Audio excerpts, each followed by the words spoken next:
Third point is emulsifier degeneration. अब कुछ emulsifier आपके पास होते हैं जो कि टेम्परेचर सेंसिटिव होते हैं। अब इनमें एग्जांपल्स आपकी प्रोटीन, एग यॉक की आ जाती है।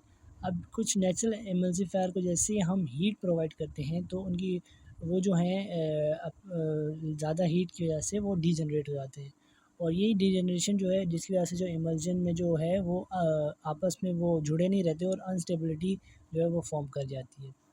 Fourth point is viscosity change.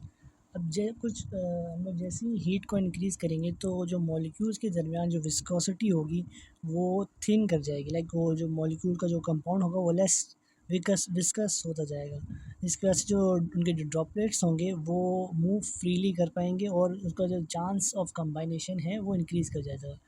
अब इसकी वजह से भी हमारी जो मॉलिक्यूल की है वो इंस्टेबिलिटी की तरफ मूव्स करता है। Fifth is phase inversion.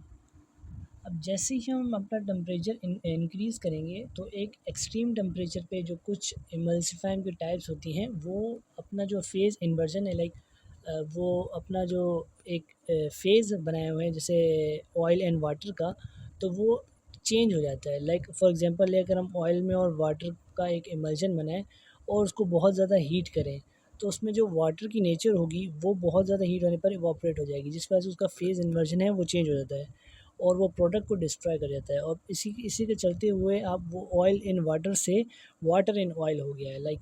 और ये प्रोसेस जो है वो वाइस वर्सा भी हो सकता है। अब जैसे हमने ऑयल और वाटर भी डाला था, अब वो वाटर इवापोरेट होने की वजह से अब वाटर जो है वो ऑयल में रह गया, थोड़ा सा ज़्यादातर जो कंपाउंड है वो ऑयल रह गया।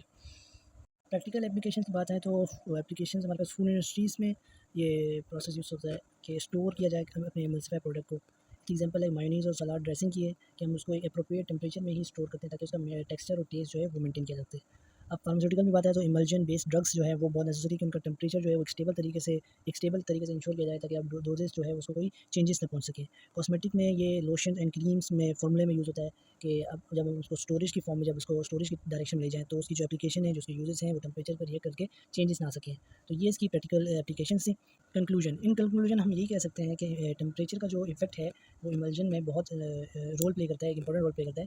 इमल्जन जो है वो बहुत सेंसिटिव है टेम्परेचर में, अगर कोई भी ऊंच नीच होगी तो वो स्टेबिलिटी इमल्सिफाई का स्ट्रक्चर को अनस्टेबल कर सकता है, फिर उसके स्ट्रक्चर को चेंज कर सकता है। और प्रॉपर स्टोरेज के लिए जो है वो टेम्परेचर का यूज़फुल जो है वो हम यूज़ कर सकते हैं कि उसको प्रॉपर तरीके से यूज़ करें ताकि हम प्रॉपर स्टोरेज में उसको उससे फ़ायदा हासिल कर सकें। That's all. Thank you.